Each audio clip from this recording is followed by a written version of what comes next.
ಜಿಲ್ಲಾ ಪಂಚಾಯತ್ ಸದಸ್ಯ ಯೋಗೇಶ್ ಗೌಡ ಕೊಲೆ ಪ್ರಕರಣಕ್ಕೆ ಸಂಬಂಧಪಟ್ಟಂತೆ ಕಾಂಗ್ರೆಸ್ ಶಾಸಕ ವಿನಯ್ ಕುಲಕರ್ಣಿಗೆ ಜಾಮೀನು ಸಿಕ್ಕಿದೆ. ಈಗ ಅನೇಕ ತಿಂಗಳುಗಳ ನಂತರ ವಿನಯ್ ಕುಲಕರ್ಣಿಗೆ ಕೋರ್ಟ್ ಜಾಮೀನು ಕೊಟ್ಟಿದೆ. ಜಿಲ್ಲಾ ಪಂಚಾಯತ್ ಸದಸ್ಯ ಆಗಿದ್ದಂತಹ ಯೋಗೇಶ್ ಗೌಡ ಏನಿದ್ದಾರೆ ಅವರ ಕೊಲೆ ಪ್ರಕರಣದಲ್ಲಿ ಜೈಲು ಸೇರಿದ್ರು. ಕಾಂಗ್ರೆಸ್ ಶಾಸಕ ವಿನಯ್ ಗೌಡ ಅವರಿಗೆ ಈಗ ಸ್ವಲ್ಪ ರಿಲೀಫ್ ಸಿಕ್ಕಿದೆ. ಜಾಮೀನು ಮಂಜೂರು ಮಾಡಿದೆ ಸುಪ್ರೀಂ ಕೋರ್ಟ್. ನ್ಯಾಯಮೂರ್ತಿ ಸಂಜೀವ್ ಕರೋಲ್ ಏನಿದ್ದಾರೆ ಕರೋಲ್ ಅವರ ಪೀಠ ಈ ಆದೇಶವನ್ನು ಹೊರಡಿಸಿದೆ. 2 ತಿಂಗಳಲ್ಲಿ ಟ್ರಯಲ್ ಮುಗಿಸುವಂತೆ ಸುಪ್ರೀಂ ಕೋರ್ಟ್ ಸೂಚನೆ ನೀಡಿದೆ. 2016 ಜೂನ್ 15ರಂದು ಧಾರವಾಡದಲ್ಲಿ ನಡೆದಂತಹ ಕೊಲೆ ಪ್ರಕರಣ ಇದು. ಜಿಮ್ನಿಂದ ಬರ್ತಾ ಇರಬೇಕಾದ್ರೆ ಯೋಗೇಶ್ ಗೌಡ ಅವರ ಮೇಲೆ ಹಲ್ಲೆ ಆಗಿತ್ತು, ಅಟ್ಯಾಕ್ ಮಾಡಿ ಕೊಲೆಯನ್ನು ಮಾಡಲಾಗಿತ್ತು. CBIಗೆ ಹಸ್ತಾಂತರಗೊಂಡಿದ್ದಂತಹ ಈ ಪ್ರಕರಣ ಏನಿದೆ ಸಾಕಷ್ಟು ಬಾರಿ ಜಾಮೀನು ಕೇಳಿದ್ರು, ಅದು ಸಿಕ್ಕಿರಲಿಲ್ಲ. ಧಾರವಾಡ ರಾಜಕೀಯದಲ್ಲಿ ಭಾರಿ ಕೋಲಾಹಲವನ್ನು ಸೃಷ್ಟಿ ಮಾಡಿತ್ತು ಆ ಸಮಯದಲ್ಲಿ. ಯಾಕಂದ್ರೆ ಈ ಕೊಲೆ ಪ್ರಕರಣದಲ್ಲಿ ವಿನಯ್ ಕುಲಕರ್ಣಿಯವರ ಕೈವಾಡ ಇದೆ ಅಂತ ಹೇಳಿ ಅವರ ಮೇಲೆ ಆರೋಪ ಬಂದಿತ್ತು. ಎಲೆಕ್ಷನ್ ಟೈಮ್ನಲ್ಲೂ ಕೂಡ ಅವರು ಧಾರವಾಡಕ್ಕೆ ಹೋಗೋಕ್ಕಾಗಿರಲಿಲ್ಲ. ಅವರ ಪತ್ನಿನೇ ಪ್ರಚಾರವನ್ನು ಮಾಡಿದ್ರು. ವಿನಯ್ ಕುಲಕರ್ಣಿ ಗೆದ್ದಿದ್ರು ಕೂಡ. ಪ್ರಚಾರವನ್ನು ಮಾಡದೆ, ತನ್ನ ಕ್ಷೇತ್ರಕ್ಕೂ ಹೋಗದೆ, ಸಂಪರ್ಕದಲ್ಲಿ ಇಲ್ಲದೇನೆ ಒಬ್ಬ ವ್ಯಕ್ತಿ ಚುನಾವಣೆಗೆ ನಿಂತು ಗೆದ್ದಿದ್ರು. ಅವತ್ತು ವಿನಯ್ ಕುಲಕರ್ಣಿ ಏನಿದ್ದಾರೆ ದೊಡ್ಡ ಮಟ್ಟದ ಆರೋಪದಲ್ಲಿ ಸಿಕ್ಕಾಕೊಂಡು ಜೈಲು ವಾಸವನ್ನು ಅನುಭವಿಸ್ತಾ ಇದ್ರು. ಅನೇಕ ಬಾರಿ ಜಾಮೀನು ಬೇಕು ಅಂತ ಕೋರ್ಟ್ ಮೆಟ್ಟಿಲೇರಿದ್ರು ಕೂಡ ಅದಕ್ಕೆ ಕೊಟ್ಟಿರಲಿಲ್ಲ ಅನುಮತಿ. ಆದರೆ ಈಗ ಸ್ವಲ್ಪ ರಿಲೀಫ್ ಸಿಕ್ಕಿದೆ ವಿನಯ್ ಕುಲಕರ್ಣಿಗೆ.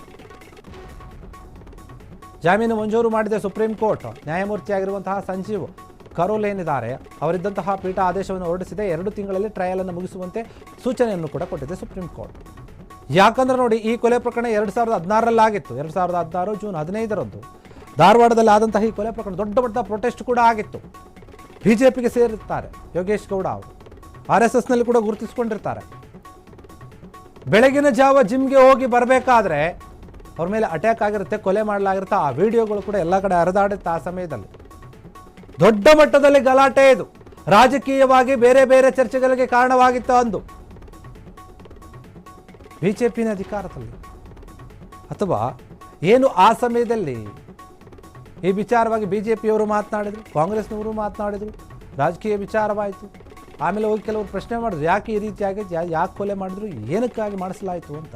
ಬೇರೆ ಬೇರೆ ರೀತಿಯಾದಂಥ ವಿಚಾರಗಳು ಕೇಳಿ ಬಂದರೂ ಕೂಡ ಎಲ್ಲೋ ಒಂದು ಕಡೆ ವಿನಯ್ ಕುಲಕರ್ಣಿ ಅವರಿಗೆ ಈ ವಿಚಾರದಲ್ಲಿ ಸ್ವಲ್ಪ ರಿಲೀಫ್ ಸಿಗ್ಬೋದು ಅಂತ ಅವರ ಅಭಿಮಾನಿಗಳು ಬೆಂಬಲಿಗರು ಅಂದ್ಕೊಂಡಿದ್ರು. ಆದರೆ ಅಷ್ಟು ಈಸಿ ಆಗಿರಲಿಲ್ಲ. ಇಷ್ಟು ದಿನಗಳ ಕಾಲ ಜೈಲಲ್ಲೇ ಇದ್ದರು. ಇತ್ತೀಚೆಗೆ ಅಷ್ಟೇ ಗಮನಿಸಿದ್ದೀವಿ ನಾವು. ಜೈಲಲ್ಲಿದ್ದಂತಹ ವಿನಯ್ ಕುಲಕರ್ಣಿ ಅವರನ್ನು DK ಶಿವಕುಮಾರ್ ಭೇಟಿ ಮಾಡ್ತಾರೆ. ಅಲ್ಲಿ ವೀರೇಂದ್ರ ಪಪ್ಪಿ ಅವರು ಕೂಡ ಇರ್ತಾರೆ. ಇಬ್ಬರನ್ನು ಕೂಡ ಹೋಗಿ ಭೇಟಿ ಮಾಡ್ಕೊಂಡು ಬಂದಿದ್ರು. ಆ ಸಮಯದಲ್ಲಿ ಏನೋ ಒಂದು ಮಾತುಕತೆ ಆಗಿರ್ಬೋದು. ಆದರೆ ಈಗ ಸ್ವಲ್ಪ ರಿಲೀಫ್ ಸಿಗ್ತಾ ಇದೆ. ಜಾಮೀನು ಮಂಜೂರಾಗಿದೆ. 1-2 ತಿಂಗಳಲ್ಲಿ ಎಲ್ಲ ಟ್ರಯಲನ್ನು ಮುಗಿಸಿ ಅಂತ ಹೇಳಿ ಸುಪ್ರೀಂ ಕೋರ್ಟ್ ಆದೇಶವನ್ನು ಕೂಡ ಕೊಟ್ಟಿದೆ, ಸೂಚನೆಯನ್ನು ಕೂಡ ಕೊಟ್ಟಿದೆ. ಹೀಗಾಗಿ ಯೋಗೇಶ್ ಗೌಡ ಪ್ರಕರಣಕ್ಕೆ ಸಂಬಂಧಪಟ್ಟ ಹಾಗೆ ವಿನಯ್ ಕುಲಕರ್ಣಿಗೆ ಕೊನೆಗೂ ಕೂಡ ಈಗ ಜಾಮೀನು ಮಂಜೂರಾಗಿರುವಂಥದ್ದು. ಇಡೀ ಧಾರವಾಡ ರಾಜಕೀಯದಲ್ಲಿದೆ ಒಂದು ದೊಡ್ಡ ಮಟ್ಟದ ಕೋಲಾಹಲವನ್ನು ಎಬ್ಬಿಸಿತ್ತು ಈ ಪ್ರಕರಣ. ಆಗಿನ ಸಮಯದಲ್ಲಿ ದೊಡ್ಡ ಮಟ್ಟದಲ್ಲಿ ಹೋರಾಟಗಳು ನಡೆದಿತ್ತು. ಇದು ಒಂದು ರೀತಿಯಲ್ಲಿ ಪ್ಲಾನ್ ಮಾಡಿರುವಂತಹ ಮರ್ಡರ್ ಇದು. ಇದರಿಂದ ವಿನಯ್ ಕುಲಕರ್ಣಿ ಅವರ ಕೈವಾಡ ಇದೆ, ಅವರೇ ಮಾಡಿಸಿರೋದು ಎನ್ನುವಂತಹ ಒಂದು ದೊಡ್ಡ ಮಟ್ಟದ ಆರೋಪ ಇತ್ತು. ಆ ಆರೋಪಕ್ಕೆ ಸಂಬಂಧಪಟ್ಟ ಹಾಗೇನೆ ಅವರನ್ನು ಜೈಲಿಗೆ ಹಾಕಲಾಗಿತ್ತು. ಈಗ ಅವ್ರಿಗೆ ಕೊನೆಗೂ ಕೂಡ ಜಾಮೀನು ಮಂಜೂರು ಮಾಡಿದೆ. ಇಷ್ಟು ದಿನಗಳ ಕಾಯುವಿಕೆಗೆ ಈಗ ಸ್ವಲ್ಪ ಫಲ ಸಿಕ್ಕಂತೆ ಕಾಣ್ತಾ ಇದೆ. ವಿನಯ್ ಕುಲಕರ್ಣಿ ಅವರು ಹೊರಗೆ ಬಂದ ನಂತರ ಯಾವ ಹೇಳಿಕೆಯನ್ನು ಕೊಡ್ತಾರೆ, ಇದ್ರ ಬಗ್ಗೆ ಏನು ಹೇಳ್ತಾರೆ ಅದನ್ನು ನೋಡಬೇಕು. ಕ್ಷಣ ಕ್ಷಣದ ಸುದ್ದಿಗಳಿಗಾಗಿ ಫ್ರೀಡಂ ಟಿವಿ ಸಬ್ಸ್ಕ್ರೈಬ್ ಮಾಡಿ, ಲೈಕ್ ಮಾಡಿ ಹಾಗೂ ಫಾಲೋ ಮಾಡಿ. ಹೊಸ ಸುದ್ದಿಗಳ ನೋಟಿಫಿಕೇಶನ್ಗಾಗಿ ಬೆಲ್ ಐಕಾನ್ ಮೇಲೆ ಕ್ಲಿಕ್ ಮಾಡಿ.